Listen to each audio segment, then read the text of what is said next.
Halo semua, kembali lagi di channel Naik Level. Pada video kali ini saya akan membahas saham BSBK yang sudah merilis laporan kuartal 3 2024. Dan ini adalah pertama kalinya saya membahas saham BSBK ya di channel Naik Level atau PT Wulandari Bangun Laksana. Per tanggal 22 Oktober hari ini itu harganya di 57. Ini saham sempat di 50 ya, dan ini sudah mulai bergerak lagi. Nanti kita akan lihat ini perusahaan apa dan kira-kira prospek kedepannya seperti apa. Nah, kita akan bahasnya seperti biasa sesuai standar ya, supaya tidak ada kesan pom-pom karena semua akan diukur dengan ukuran yang sama. Yang pertama, kinerja harga sahamnya teman-teman ya, sejak IPO dan 10 tahun terakhir, meskipun ini IPO-nya belum 10 tahun nggak apa-apa. Secara fundamentalnya kita akan bahas, secara seasonality juga akan bahas, bandarmologi juga kita akan bahas sama seperti saham-saham yang lain, dan teknikal juga akan dibahas sama. Ya, kemudian kita akan langsung masuk ke pembahasan ya. Jadi ini baru listing di bursa itu 2022 teman-teman ya, 2022. Jadi belum lama, sekitar baru 2 tahun, harga IPO-nya dari 100 ya, dan harga saat ini masih di bawah harga IPO-nya ya teman-teman. Jadi kalau beli di harga 100 itu masih rugi lah ya. Kalau teman-teman beli di harga IPO dan sampai saat ini belum diapa-apain ya, dapat dividen tapi nilainya tidak terlalu besar. Nah, kemudian kalau kita cek kinerja harga sahamnya ya, ini baru ada setahun terakhir. Setahun terakhir ini masih profit ya, karena sempat di 50 teman-teman ya. Sempat di 50, bahkan ini sempat di 46 ya, sempat masuk ke FCA ya. Kemudian dia naik lagi, dan ini 3 bulan 1 minggu masih turun ya. Jadi sempat naik juga di atas. Kalau kita lihat ya, 3 bulan sempat naik ke 100 teman-teman ya. 3 bulan terakhir ini saham pernah baker ya, dari 50 ke 100 ya. Kemudian untuk tahun 2024 sendiri ini sudah naik 11,76%. Nah, ini perusahaan apa? Jadi Wulandari Bangun Laksana ini dia super blok teman-teman ya. Dia punya super blok di Balikpapan ya. Jadi dia sektornya dia adalah pengembang dan operator real estate. Nah, ini tadi sudah disebutkan ya, dia ada di kawasan Balikpapan ya, Kalimantan Timur ya. Dia punya lahan sekitar 20 hektar ya, dan 20 hektar ini lahannya dibuat super blok ya, seperti ini ya. Jadi ini mirip-mirip seperti Pakuwon lah ya teman-teman ya. Dia yang membuat super blok seperti itu ya. Jadi ada supermarket, shopping center, ada mall gitu ya. Dia punya 2 mall di sini. Kemudian dia punya super blok yang banyak disewa-sewakan ya. Hunian, ada hotel juga, ada sport center, perkantoran, dan sekolah ya. Kira-kira ini super bloknya seperti ini ya teman-teman ya. Nah, kalau kita lihat dari pendapatannya ini cukup lumayan unik ya teman-teman ya, karena properti itu ini biasanya antara penjualan properti dan recurring income atau pendapatan berulangnya itu ya berimbang biasanya ya. Namun ini dominasinya adalah sudah berulang. Jadi dari pendapatan berulang ya teman-teman. Untuk penjualannya itu sangat kecil sekali ya. Penjualannya aja tahun lalu per September hanya 20 miliar, tahun ini cuma 13,9 miliar. Sedangkan pendapatan berulangnya atau biaya sewa, ada event ya, parkir ya, ini tadi fitness center, itu income-nya jauh lebih besar daripada penjualan propertinya. Jadi ini sebenarnya sudah mapan ya kalau boleh dibilang. Seperti Pakuwon ya, saya lupa lebih tepatnya Pakuwon itu recurring income-nya juga lumayan besar, mendominasi ya teman-teman ya, dibanding penjualan dari propertinya sendiri. Ya, tapi ini lebih besar lagi ya, mendominasi bahkan di atas 90% dari pendapatan ini recurring income, jadi lebih stabil teman-teman ya. Kemudian kalau kita cek dari segmen operasinya, dia paling banyak itu pendapatan dari sewa developer teman. Jadi dari super bloknya itu disewain ya, dan labanya ini juga paling besar dari super blok ya. Ini ada 2 mall, ada Peta City dan Ewok. Ini juga semuanya profit ya. Ada pengelola kawasan ya, estate management juga, ini juga profit. Ada yang lain-lain, ini semua segmen operasinya dia menghasilkan profit. Jadi ini sudah stabil teman-teman ya. Nah, kita cek kinerja perusahaannya ya. Karena IPO-nya di tahun 2022, jadi ini data ini saya nggak dapat ya teman-teman ya. Ini sempat rugi ya, sempat rugi mungkin COVID ya. Rugi.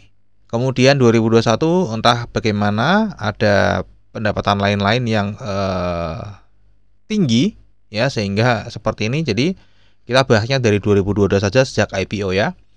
Kita lihat ada peningkatan teman-teman ya, secara omsetnya dia ada peningkatan. Kemudian secara labanya juga meningkat cukup oke.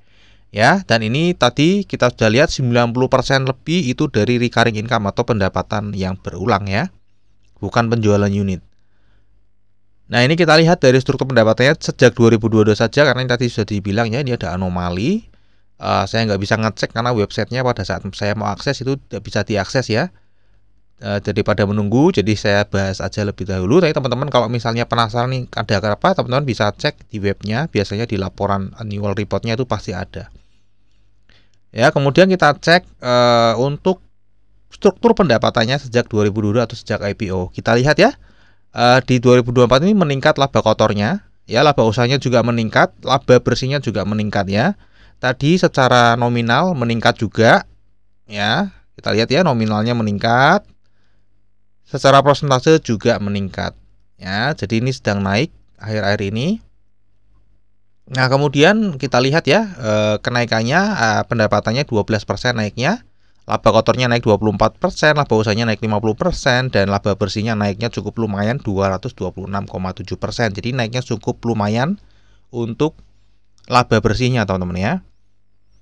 Nah sekarang kita akan cek valuasinya ya. Pada saat ini video dibuat ini kita bisa membeli perusahaan ini itu di PBV 0,83, artinya masih terdiskon dari modal perusahaan ya. Modal perusahaannya kan ekuitas 1 ya, PBV 1, kita bayarnya hanya di 0,83, jadi kita terdiskon sekitar 17% kalau kita belinya secara PBV ya. Kemudian untuk pernya, nah pernya ini masih cukup jauh ya.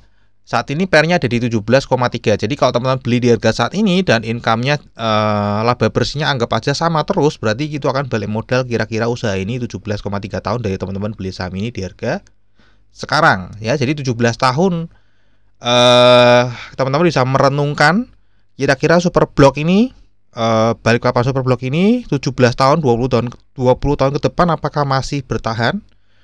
Apakah akan semakin meningkat? Apakah semakin turun dengan adanya IKN? Ya kan sama ini deket ya, ada IKN. Apakah akan menaikkan atau justru malah menurunkan? Ya. Kemudian apakah masih eksis nantinya? Nah itu teman-teman renungkan ya. Teman-teman bisa merenungkan sebelum membeli sahamnya ya. Kira-kira kalau misalnya teman-teman berada di daerah Kalimantan bisa dikunjungi atau bahkan tinggal di sana, teman-teman bisa ke sana. Bisa tahu, cek.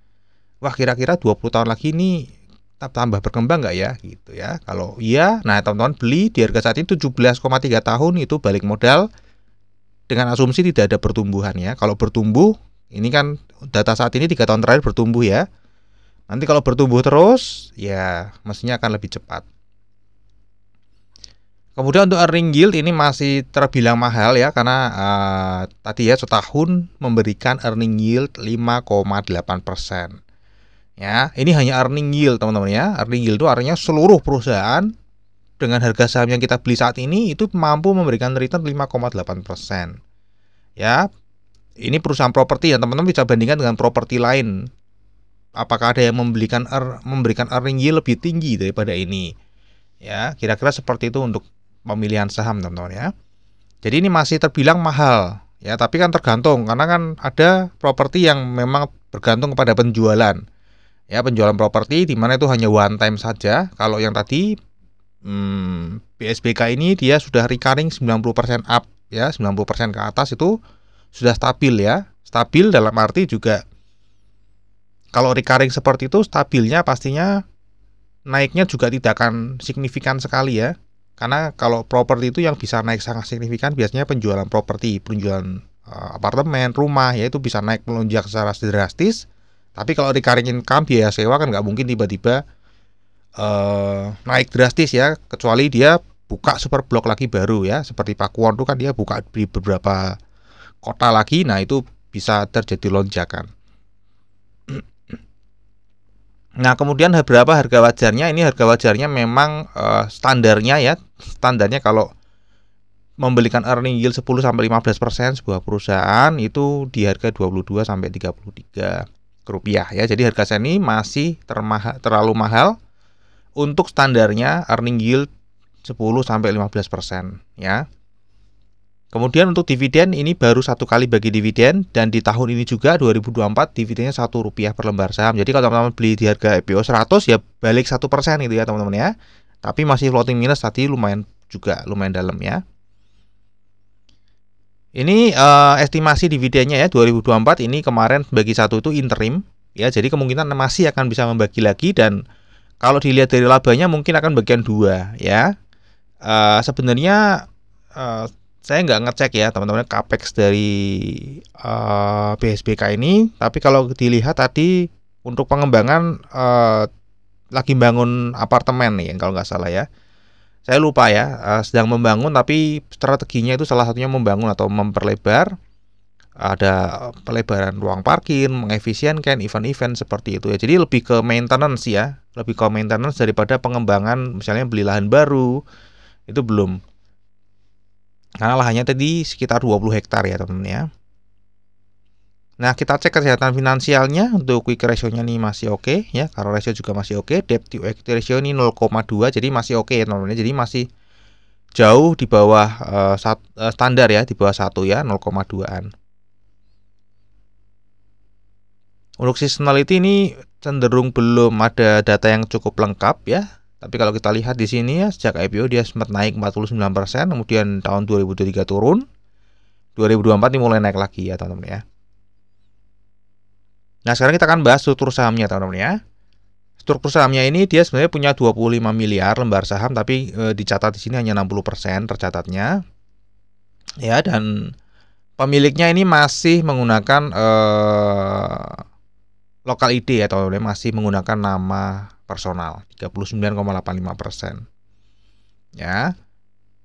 Kemudian kita cek untuk investor asing di saham ini, kita lihat partisipasinya tidak terlalu besar ya, linearitasnya ini cukup lumayan meninggi di akhir-akhir ini ya. Tapi kalau kita lihat secara umum investor asing ini setahun terakhir memang ada pembelian ya, dari September ke September kita lihat dia sempat buang dari Februari ke Juli, kemudian Agustus September ini dia mulai beli balik ya, dan di Oktober ini juga masih beli ya, masih beli 20 juta lembar saham teman-teman ya.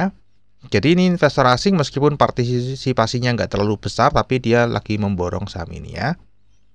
Dan kalau kita lihat kepemilikan retailnya ini bertambah ya teman-teman ya. Jumlah holdernya berkurang tapi ternyata jumlah lembar sahamnya bertambah. Ya, jadi sebenarnya ini sedang ada distribusi ya kalau kita lihat dari sini ya.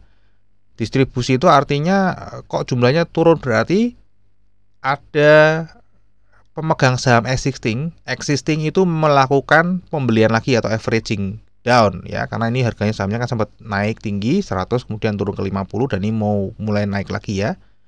Jadi mungkin harapannya bisa averaging down, ini berarti mungkin berdasarkan analisa data ini pemilik saham, pemegang saham investor retail yang existing lebih besar itu melakukan averaging down ya, dan ada beberapa yang kecil-kecil ini keluar. Mungkin yang belinya di 50 bisa jadi ya. Nah, kita cek ya, perpindahan struktur sahamnya ini sempat 50 ya, tahun lalu ini masih 50, kemudian di sini mulai bergerak dia.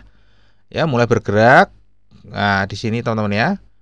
Nah, pada saat pergerakan ini ya, ternyata ada uang besar yang keluar. Kalau kita lihat di sini ya, ada uang besar yang keluar. Jadi harganya digerakin naik. Nah, sampai naik tinggi nih, uang besarnya langsung keluar di sini ya, sampai harganya kembali turun. Dan ini ada yang naik lagi dan dia mulai keluar lagi. Jadi mungkin ini memang polanya sedang distribusi. Nah, nanti kita cek ya teman-teman ya. Kita lihat di sini bandar detektornya terlihat netral dan malah akumulasi. Kita lihat untuk di sininya lebih ke distribusi ya, ada broker kakak yang distribusi. Kita lihat top buyer-nya selama setahun terakhir September ke September itu adalah broker XL ya. Nah, kita cek dari struktur kepemilikan sahamnya teman-teman ya. Dari 20% yang floating itu ternyata 50%-nya ini dimiliki oleh local ID. Ya, kemudian local CP ini juga ada dan foreign IB teman-teman ya. Kita lihat ya. Dari local ID ini setahun terakhir dia bertambah kepemilikannya teman-teman ya. Local CP juga, ini local IB, foreign IB ini jual barangnya ya, jual barangnya dan sekuritas ini menambah.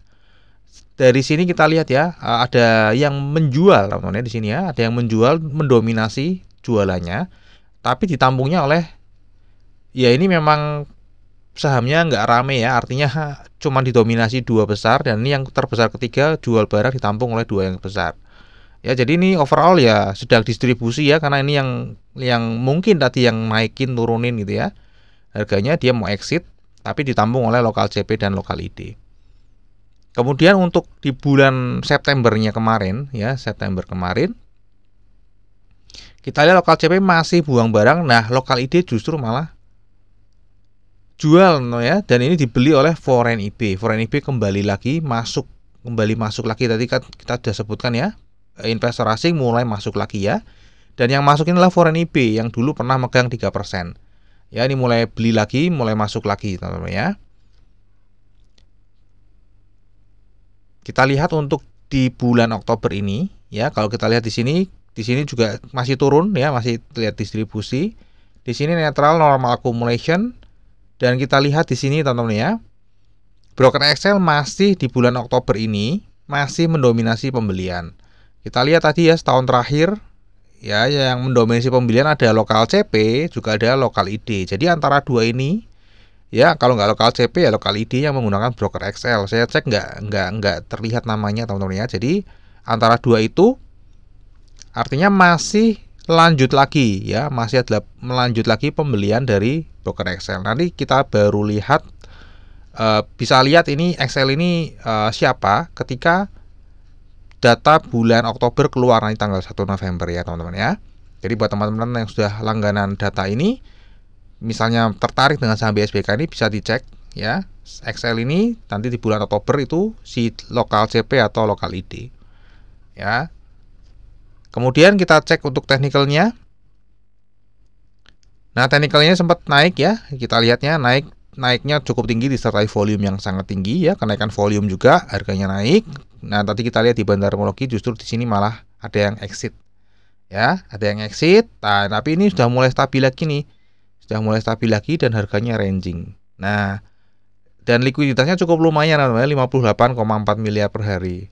Ya, karena tadi ada investor asing, foreign IB yang mulai masuk di sini ya. Transaksinya juga enggak cuma lokal ID aja. Jadi kira-kira nih harganya masih akan ranging aja di sini antara 55 sampai 60. Ya, buat apa ya? Buat scalping ini cukup lumayan ya, karena apa? Karena ini satu ticknya cukup lumayan besar, 2% teman-teman ya. Jadi 55 itu sekitar 1,5%-an teman-teman ya. Jadi kalau masih di bawah 100, satu tick itu kisaran 1% ke atas ya. Jadi teman-teman beli, antri di bid, jual di over ya, itu lumayan kalau mau scalpingan kecil-kecil. Dan kalau kita lihat tadi secara kinerja lagi naik, kemudian secara bandarmologi sedang distribusi ya, tapi terakhir juga ada yang mau beli juga ya. Kita nggak ngerti arahnya mau kemana, jadi ini sebenarnya belum terlihat begitu jelas ya. Tidak ada transaksi insider juga saya cek, jadi mungkin harganya kan di sini-sini aja ya. Ini ranging dengan peningkatan volume ini cukup lumayan oke, karena tadi kita lihat kinerja fundamentalnya bagus dan mulai bagi dividen ya. Jadi sebenarnya ada potensi untuk naik, tapi untuk saat ini mungkin masih akan ranging dulu aja. Apalagi kemarin kan ada kebijakan untuk properti ya, diskon PPN. Nah, cuman tadi kalau kita lihat BSBK ini mungkin dapatnya nggak terlalu banyak, karena apa? Tadi dia paling banyak itu recurring income ya, bukan penjualan unit baru. Ya, jadi insentif-insentif yang diberikan pemerintah mungkin tidak terlalu berimpact terhadap BSBK ini. Atau mungkin nanti apartemen yang dibangun itu jadi kemudian penjualannya naik, mungkin pendapatannya dan profitnya akan naik. Ya, bisa jadi seperti itu. Oke, Terakhir kita akan masuk ke seri sahamnya ya. Untuk fundamentalnya kinerja jangka panjangnya masih naik, kinerja jangka pendek juga masih naik, valuasinya masih terbilang mahal dengan metode earning yield ya. Ini tidak rutin bagi dividen, tapi forecastnya nih 2025 mungkin akan totalnya plus yang sudah dibagikan itu 3,5%. Seasonality ini datanya belum cukup teman-teman ya. Kemudian untuk bandarmologi tadi kesimpulannya setahun terakhir masih distribusi ya kelihatan. Kemudian 1 sampai 22 Oktober ini karena polanya masih sama, jadi saya anggap ini masih distribusi ya. Pola brokernya masih sama ya, jadi masih distribusi. Nanti lebih detailnya bisa dilihat per 1 November. Dan untuk teknikalnya ini ranging di antara 55 sampai 60. Ya terakhir disclaimer ya teman-teman ya. Jadi analisa yang saya bagikan di YouTube ini adalah analisa saya pribadi yang tentu saja juga bisa salah ya. Ini bukan ajakan jual atau beli saham BSBK. Silakan teman-teman tetap wajib melakukan analisa terlebih dahulu jika ingin membeli atau menjual saham BSBK ya. Jadikan video saya ini hanya sebagai informasi tambahan saja. Oke, kita akan ketemu lagi di video yang berikutnya.